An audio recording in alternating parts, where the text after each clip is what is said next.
Okay guys, I'm here at the football field where I filmed yesterday. No, Doug Peterson did not give me a call because he doesn't even know me and I'm completely out of shape. Yes, I am going to still keep working out and try to lose this weight.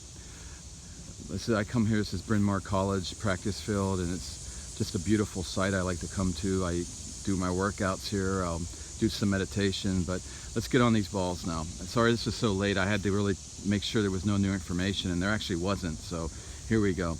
The two big manufacturers for the summer hard court season, it's not that complicated. It's Penn and Wilson.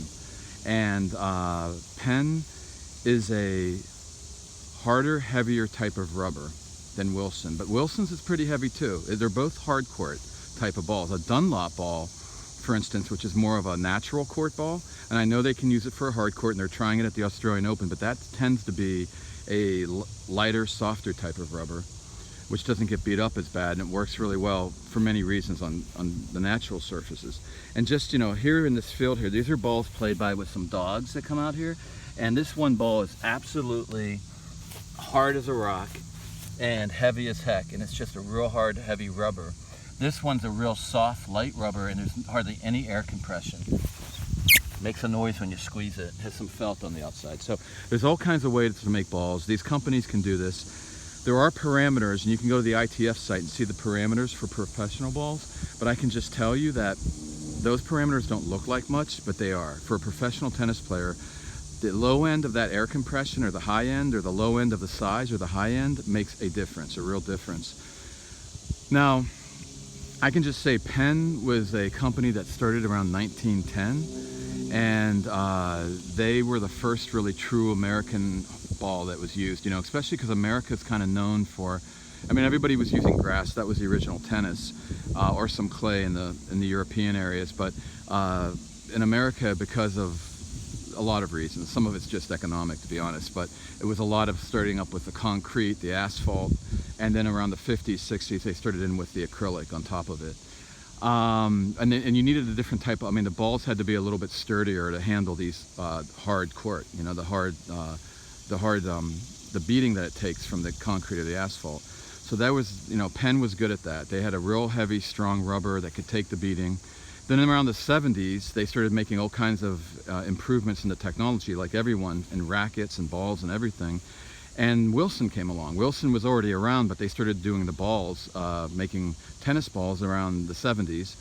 And because they were the new kids on the block, of course, they had to have a different type of technology, something new and something innovative. And part of what they had was a tearaway type of felt that, you know, as they were like improving the felts would get stronger, and they could control, like they found that they could start controlling some things by either thickening, strengthening the felt, or making more of it or less of it. Well, Wilson actually did something to help improve the consistency of the quality, because they play 7 or 9 games, and you know, the ball gets worn down with the pros. They really beat on it, especially as equipment improved and the players got stronger.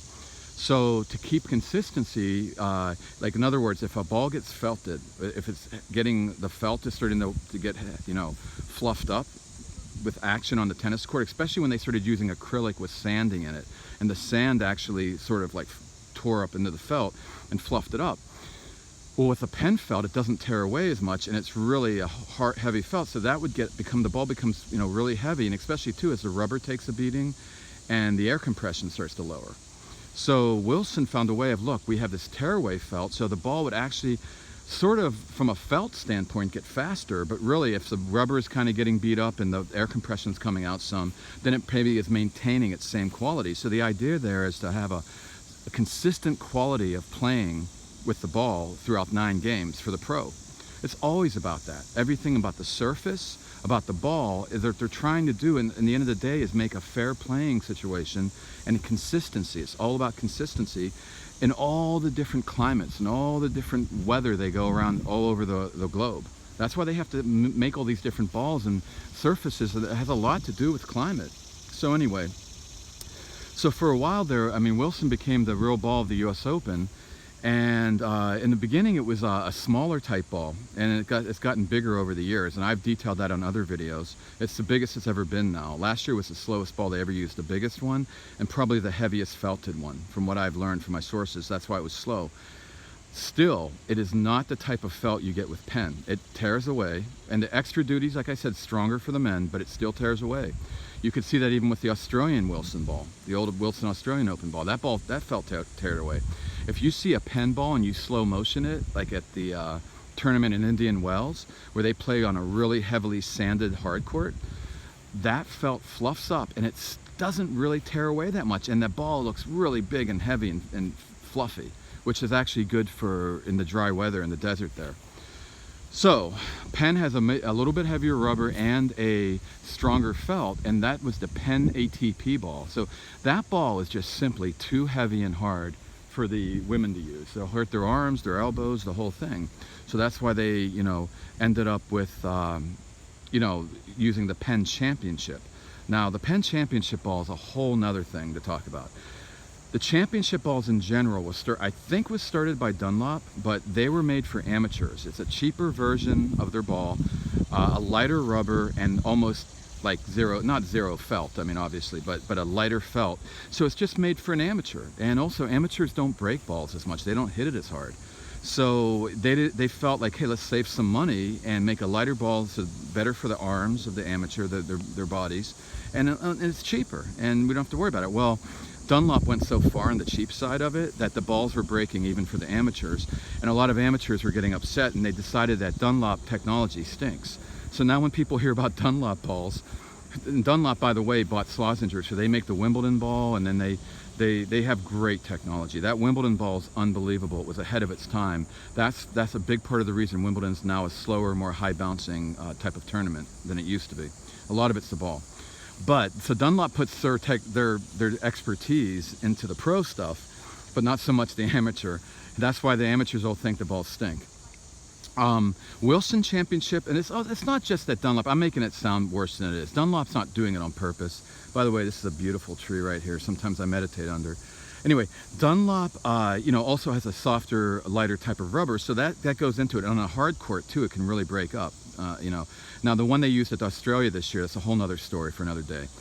Anyway, Wilson's a little heavier, harder rubber, and so that the Wilson Championship balls will last longer, and then the best one's Penn. Again, the heaviest, hardest of the rubber is the most resilient, strongest, and that will tend to last longer, and you can play around with air compression better with that and the whole thing. So Penn's a good quality. It just didn't really, it put a lot of its advanced technology, again, let me just say this too, Head bought Penn a long time ago and then actually canceled their manufacturing company back in 2009, I think. So this is really a Head product now. But Head has their own ball. I mean, they have the Head ATP ball, and that's where they put a lot of their technology into. When Head bought Penn, I think in the late 90s, and then in the 2000 came this Head ATP ball, and the Head ATP ball was also a harder, heavier rubber, but not quite as heavy as the regular Penn ball. A little bit more of a tearaway felt. It was almost in between the Wilson and the Penn, and it could be played on clay courts. Now the Wilson balls can be used on clay courts as well. The Penn ball, you never see that on clay, because clay accumulates in the felt and gets it really heavy, and the regular Penn ATP ball is just too heavy for that. Even Penn Championship's not even that great for the clay, or shouldn't be, but anyways, shouldn't be used. But yeah, the Head ball was supposed to be an innovation, and it was in many ways, and I won't go into that right now, but for all courts, an all-court ball. And now they've done an improvement to that. They've had to update their Head technology, because it's been 20 years now, and with all the new racket technology and such, they've updated it. It's now called, instead of the Head ATP, it's called the Head Pro. And they also have a women's ball now for Head. The Head ATP ball was too heavy for the women, thus it was called ATP. And they now have they came out with that a couple years ago called the Head, that was called the Head Pro, I think. And now they've got a new one for the men called the Head Tour. And they still have a Head ATP Gold, because it says in the thing, it's kind of funny in the internet, that says, if you go to the site, it says that Andy Murray likes the Head ATP. So that's why they still have that. But anyway, so that's what's going on. So now the whole industry of Head, or Penn as you will, is now made different balls. There's no more Penn ATP. The new Penn ATP ball is Penn Tour. And now they have an official Penn women's ball.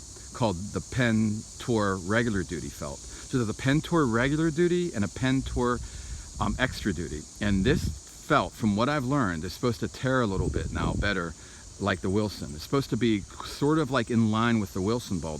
What I'm thinking is happening, from what I've heard from the Nadal interview someone posted and everything, is that it's really not tearing away much. And Nadal said this ball is like the Penn ATP. Now, to the credit of the head company, the Penn, on their website, they actually say it's supposed to be the Penn ATP, like the Penn ATP ball. So it is. So it's a heavy ball like that. So, okay. Now, in recent years, the Wilson US Open ball has gotten so big and extra felt on that, that I'm not sure that the Penn's any heavier than the Wilson. I guess it still is. But last year's Wilson ball, like I said, was the heaviest I've seen. And with the heavy humidity, and that's another talk for another day, but humidity does slow down conditions. Let's just say that, okay? You have to buy it or not, but it's true. And with the heavy humidity they had at US Open last year, plus they added a little sanding on top, which I don't think made a huge, but with enough of a difference with that, plus the heavy humidity, plus the heavier felt on the ball last year, the heavier ball, and the bigger ball, everything was really slow. So this year, what I'm hearing, and what I would guess anyway, is that the ball is going to get back to normal. It may even be a little less size on it, but maybe not. It might stay the same size because you can get a lot of good spin and a lot of variety. Like you can hit it flat or spin it big, but I think the felt will be reduced. And that's something you can't really see, but the players will feel, you'll see it through the air. You can tell when a ball's really heavily felted, when you're spinning it, and you can see it when they're playing, it just stays in the air. And sometimes that's also from the weather situation, the climate. But sometimes it just stays there, and these balls shouldn't be doing that for Wilson. So I have a feeling this ball is going to speed up a bit, and maybe they'll even reduce that sanding. And if they don't speed up the ball much, just by reducing the sanding a little bit, that will help anyway. And if the climate's not so heavy, humid, like it was last year, that will help too. So I think US Open in general is going to play a little faster this year for sure. Back to normal, not real fast, but variable, a little fast or slow depending on how you want to play it. I call it the variable surface, and that's another video for another day, how DecoTurf's new innovation a few years ago. But, so right now what we have is an attempt to synchronize both the Wilson and the Penn, and they've been talking about this for years, and it's bothered tennis players for years. Now we have the same ball. Now I'm going through this list that was put up by Stephanie Miles, and actually it's not exactly correct. Atlanta actually uses the Wilson, they use the generic Wilson US Open. They used to. I don't think they might not. No, I can't remember now. Geez, and I didn't check again this year. Maybe they do use the one from the actual US Open, but I know for sure it's either the generic brand or it's the one from the US Open last year. So that's what they use there. The thing about Atlanta is the surface they use there, the sanding, and plus more than anything, the climate there, it's just fast. So that changes that whole thing. So you have to take it all into account. But anyway, so they use the regular Wilson US Open for the men, extra duty. The Penn, it says Penn Tournament Select. They were calling it that. The tournaments like to say that. They have actual control, of course. The tournament always has control over the manufacturer and what they want. But just to say, look, it was a Penn ATP ball. That's what it was. And now this year it's the new Penn Tour ball, extra duty, which is supposed to play like the Penn ATP. For the women, it was the Penn Tour regular duty. They used to use the Penn Championship, and that was just too fast. That was getting too fast. I was actually in a session back at Stanford, the Stanford tournament. They were having emails because PlexiPave was trying to slow down the surface some because it was getting too fast with the new technology. And there's a faster weather there in Northern California, that's part of it. But also what they weren't talking about, they were only talking about the surface, and they sanded the PlexiPave more that year, but they couldn't understand why it was still playing fast. And I got in on the email, and I said, I'm telling you that Penn Championship ball's for amateurs, and that's why. The women now are just overpowering that ball, and they thought that was very interesting. And I never heard more about it, but now they have a Penn Tour regular duty that's going to be a little heavier than that championship ball and more for the pros, and the women can use it. And it's not too heavy like the Penn ATP ball.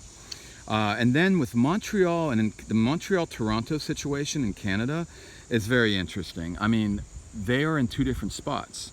So they get to use, because they're two different cities, I know it says the same tour, the same tournament, and usually the tournament has one manufacturer they can use. They pick one of the manufacturers for the ball.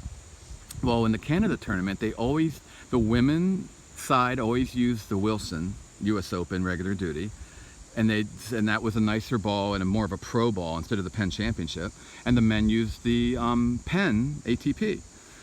So this year I thought maybe they'd do the Penn Tour for the men and the Penn Tour for the women, but actually they stuck with the same thing. They used the Wilson regular duty for the women at Toronto, and you can tell the speed effect because Toronto tends to be sort of slower than Montreal, but with that Wilson ball it was a little faster. And the men still stayed with the Penn Tour.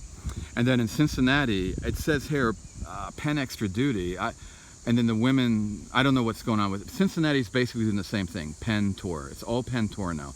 Penn Tour regular duty for the, Penn Tour extra duty for the men, Penn Tour regular duty for the women. This is to go in line with the Wilson.